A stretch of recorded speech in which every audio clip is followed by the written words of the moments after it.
For the sixth day in a row, Victoria has recorded a triple-digit increase in coronavirus cases. This is not an ordinary weekend. It is anything but that. 14 more Victorians have died, the majority of them from aged care, as new cases surged beyond 700. 3 months later, as Victoria finally begins to emerge from a deadly second wave of COVID-19, the hotel quarantine fiasco that caused it is being picked apart by an independent inquiry. It may even be that every case of COVID-19 in Victoria in recent weeks could be sourced to the hotel quarantine program.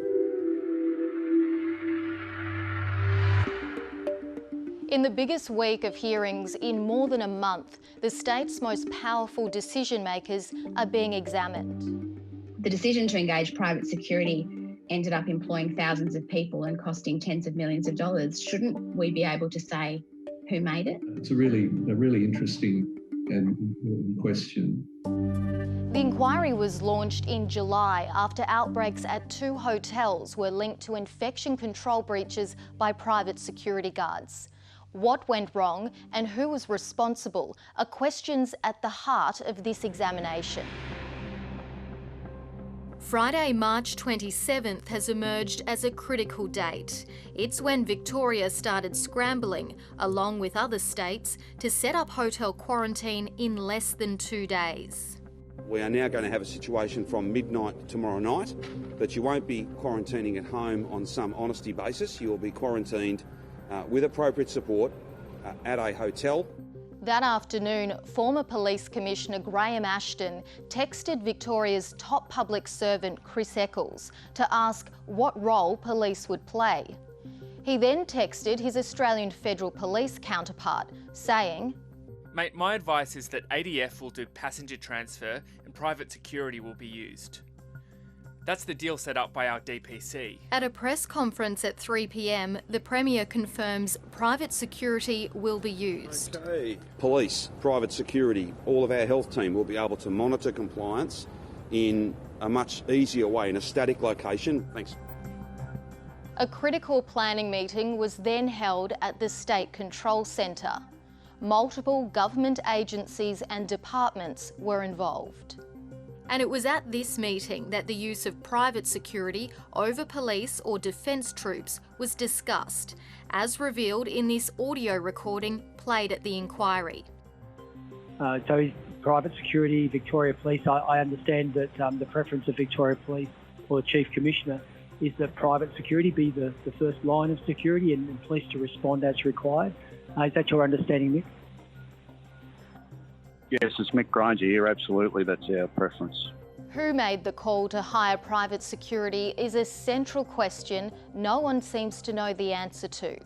So do you yourself know, Mr Eccles, how it was that a decision was reached that private security would be the front tier of enforcement in the hotel quarantine program? I'm not aware. So a meeting on the... Emergency Management Commissioner Andrew Crisp says it was the preference of the former Police Commissioner. But Graham Ashton denies a directive came from him and says it was Crisp who told him. I asked whether police would be doing that and he said no, that the private security would be doing that. At the inquiry today, Emergency Services Minister Lisa Neville said she found out at a meeting with both commissioners around 2 p.m. that day. They were a bit ahead of me in terms of the level of knowledge that they actually had. I believe private security was raised by Commissioner Crisp. I'm pretty confident the ADF issues were raised by Mr Ashton. By that afternoon, the Department of Jobs was searching for private security companies. Messages between staff show they were already worried about dealing with a cowboy industry and didn't want rogue guards prowling the corridors of hotels. We will be supporting them also by providing members of the Australian Defence Force to assist in the compliance with these arrangements. The most contentious point in this whole debacle is whether military help was offered to Victoria.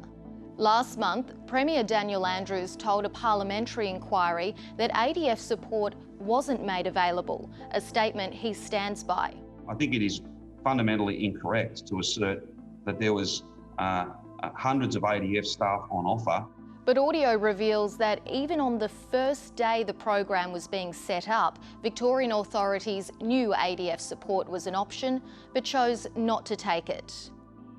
We can manage this, so at this stage, we don't see a need for boots on the ground, so to speak. Just over a week later, emails between Victoria's top bureaucrat and his counterpart in the Prime Minister's office reveal this offer. I am sure the Commonwealth would be willing to assist Victoria in a similar way if you wanted to reconsider your operating model. Victoria's Cabinet Secretary Chris Eccles can't remember if he forwarded the offer onto the Premier. I'm not saying that I didn't. I'm saying that I'm not aware that I did or didn't. Okay, so you don't have a recollection of it, and there's no email trail that would assist in telling you that you did. That's correct. Another key issue facing the inquiry is who was in charge of hotel quarantine. But after weeks of evidence, that's still not clear. Chief Health Officer Brett Sutton told the inquiry it wasn't him. The specific qualifications and experience that I have is a not inappropriate appointment to the state controller position for sure. That's a very cautious way in which to say it. Not inappropriate. It's preferable, isn't it? It is to me. The inquiry heard the structure was complicated, as you can see in this chart of Victoria's response to COVID-19. And while the Health Department was technically the agency in control of hotel quarantine, it wasn't in charge of health or human services on the ground. A response to a major crisis like this was always going to involve complex management arrangements. But at the end of the day, there needs to be somebody in any crisis needs to be the person who's got the ultimate say around this. Former New South Wales Chief Health Officer Andrew Wilson says Victoria's public health model is different to other states. It's a very centralised model. This did not seem to have the surge capacity that other states had in terms of being able to bring people on board quickly to do the work. And I would hope that this will be a trigger for the Victorian Government to look at its public health arrangements more broadly. Problems inside hotel quarantine were evident from the beginning. A month into the program, there were several incidents, including a stand-up verbal fight over masks between security and nursing staff, which resulted in a nurse hiding PPE. A review found large inconsistencies and lack of processes, and sheer lack of coordination. A dispute over who was meant to supply PPE at hotels is also revealed in emails tendered to the inquiry between the Department of Health and Jobs. Our understanding is the opposite of what you described to me. DHHS is the lead responsible party for arranging a central supply of PPE. The Ridges outbreak occurred less than a week later, with an investigation confirming the hotel and security staff have a very poor understanding of IPC, inappropriate use of PPE. Within weeks, similar issues were identified at the Stanford Plaza. Security have been observed to wear full PPE to the toilet, wearing gloves all day, touching their clothes, phones, faces, etc. And nurses have tried to address the PPE breaches with security previously and have not succeeded. 3 days later, security guards at that hotel also became infected.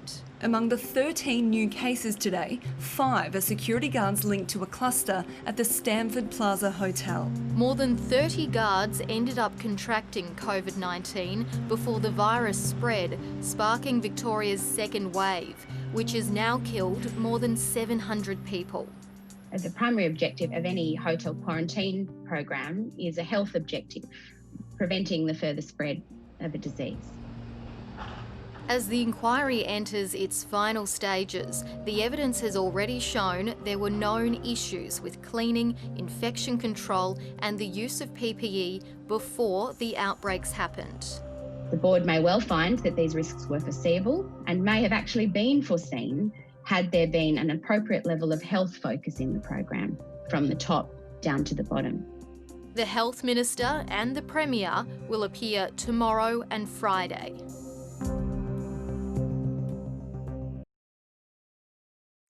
Hi, I'm Lee Sales. Thanks for watching this story. If you'd like to watch more of 7:30's stories, they are on the left of your screen.